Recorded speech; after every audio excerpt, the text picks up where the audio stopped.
আমি গত 90 সালে ইসলাম গ্রহণ করছি, তখন ওই ডিগ্রি ফাইনাল ইয়ারের ছাত্র। 90 সালে ডিগ্রি কমপ্লিট হয়েছে মুসলমান হওয়ার পর ওই বছরেই। এরপরে মাস্টার্স করছি ঢাকা ইউনিভার্সিটি থেকে। মাস্টার্স করার পর একটা কলেজে চাকরি হয়েছিল, কলেজের লেকচারার হিসাবে। আবার যখন ইউনিভার্সিটিতে পড়ি তখন বন্ধু বান্ধবের সাথে মিলিয়ে একটা প্রাইভেট ল কলেজে ভর্তি হয়েছিলাম। এলএলবিও কমপ্লিট করেছি। আমি কিন্তু কালাকোটের ব্যবসা জানি, আমি একজন অ্যাডভোকেট। আমি একজন অ্যাডভোকেট। আমি কলেজে শিক্ষকতা করছিলাম মাত্র 7 মাস। 7 মাস যখন চাকরির বয়স, চরমুনার মরহুম পীর সাহেব আমার কলেজ মাঠে মাহফিল করতে আসছিলেন। ওই দিন হুজুরের বয়ান শুনতে গেছিলাম। ওই সময় পীর মুরিদির ঘোর বিরোধিতা করতাম, পীর মুরিদি পছন্দই করতাম। এরকম বলতাম কোরআন হাদিস পড়বো, বসবো, আমল করবো, তা পীরের কাছে যাওয়া লাগবে কা, এরকম বলতাম। তো ওই দিন মনে মনে চিন্তা করলাম পীর সাহেব যেহেতু আমারই কলেজ মাঠে আসতেছে, কি করে একটু শুনিয়ে আসি। 42টা প্রশ্ন নিয়ে গেছিলাম, 42টা প্রশ্ন। একটা প্রশ্ন করার সুযোগ হয় নাই আমার। বয়ানের মধ্যে অটোমেটিক সমস্ত প্রশ্নের জবাব পেয়ে গেছি আমি। ওই দিনই মরহুম আল্লাহর কুতুবের হাতে বায়াত হয়েছি আমি। ওই দিনই হুজুর ওই দিন পর্দার উপরে খুব গুরুত্ব সহকারে আলোচনা করছেন। একটা হাদিসের ব্যাখ্যা করছেন হুজুর, আর তয়ুসু লা ইয়াদখুলুল জান্নাহ, তয়ুস কখনো জান্নাতে যাবে না, লা ইয়াদখুল কখনো প্রবেশ করবে না। আর হুজুরের ওই দিন বয়ান শোনার পরে সারা রাত আমি ঘুমাইতে পারি না, সারা রাত খালি কাঁদছিলাম।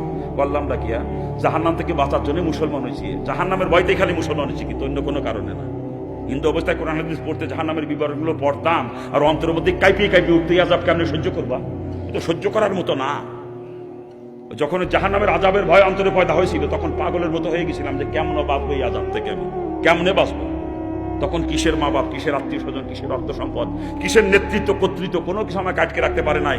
সবকিছু লাথি মারে ফেলাই তুই বের হয়ে চলে আসছে। জাহান্নামের ভয়তে মুসলমান হয়েছি, ইসলাম গ্রহণ করছি জাহান্নাম থেকে বাঁচার জন্য, অন্য কোনো কারণে না। ওই দিন হুজুরের বয়ান শোনার পরে চিন্তা করতেছি যে এই জাহান্নাম থেকে বাঁচার জন্য মুসলমান হইলাম, আবার আমি এখন কলেজে যুবতী মেয়েদেরকে পড়াই, আমি তো দয়ুস, এই আমার তো জাহান্নামেই যাওয়া লাগবে। তা মুসলমানের লাভ কি এলো? খালি খালি সারা রাত কান্না থামাইতে পারি নাই যেই চিন্তায়। বললাম কি দুনিয়া বরবাদ করে দিয়ে চলেছে, এখন আখেরাতও বরবাদ করতেছি। হ্যাঁ, চোখের পানি ঝরতে ঝরতে পুরা বালিশটা ভিজে গেছে। রাত্রে ফজরের নামাজ পড়ে কাগজ কলম নিয়ে বসে রিজাইন লেটার লিখছি, লেখো অন্য লোকের মারফতে কলেজে পাঠাই দিছি। নিজে আর কলেজে যাই নাই, পর্যন্ত চাকরি শেষ। আমি না খেয়ে মরে যাবো তাও ভালো, কিন্তু ওই চাকরি করবো না যেই চাকরি করে জাহান্নামে যাওয়া লাগবে। চাকরি ছেড়ে দিলাম। চাকরি ছেড়ে দেওয়ার পরে চরমোনাইতে গেলাম রমজান মাসে, হুজুরের সঙ্গে পরামর্শ করলাম, হুজুর চাকরি ছেড়ে দিছি।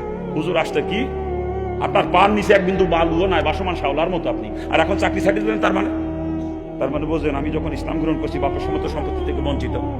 এরপরে কেবল মাস্টার্স কমপ্লিট করে চাকরিটা হয়েছে অল্প দিন, ওই সময় চাকরি ছেড়ে দিলাম। আমার পান নিচে এক বিন্দু বালুও নাই। তখন আমি চিন্তা করি না আমার কে খাওয়াবে, রিজিকের মালিক আমার চাকরি না, রিজিকের মালিক কি আমার চাকরি? হ্যাঁ, ওই চিন্তা করি নাই কি খাবো, কি করবো, কি খাবো চিন্তা করি নাই। আল্লাহর উপরে তাওয়াক্কুল করে চাকরিতে লাথি মারছি। আমি চাকরি ছাড়িতে না খেয়ে মরে গেছি নাকি কা? আরে ওই চাকরি যদি আজকে করতাম তো সর্বোচ্চ 1 লাখ টাকা বেতন হতো, তার উপরে তো হইতো। কিন্তু ওই চাকরি ছাড়ি দিয়ে মাদ্রাসায় গেছিলাম বুঝলে, মাদ্রাসার বারান্দাতে কিছুদিন ঘোরাঘুরি করছি বুঝলে, আল্লাহ মাসে 14-15 লক্ষ টাকায় হাতে দেয়। বর্তমান 14-15 লক্ষ টাকা ইনকাম প্রতি মাসে আপনাদের দেওয়া করবো, তোমার 14-15 লাখ। আর ওই চাকরি যদি করতাম তো সর্বোচ্চ 1 লাখ টাকা বেতন হতো, তার উপরে হইতো না। কথা ঠিক না? কিন্তু আমি চাকরির প্রতি একিন করি নাই, আমি আল্লাহ জাতের উপরে একিন করে চাকরিতে লাথি মারছি। ওই চাকরি আমি করতে পারবো না যেই চাকরি করে জাহান্নামে যাওয়া লাগবে।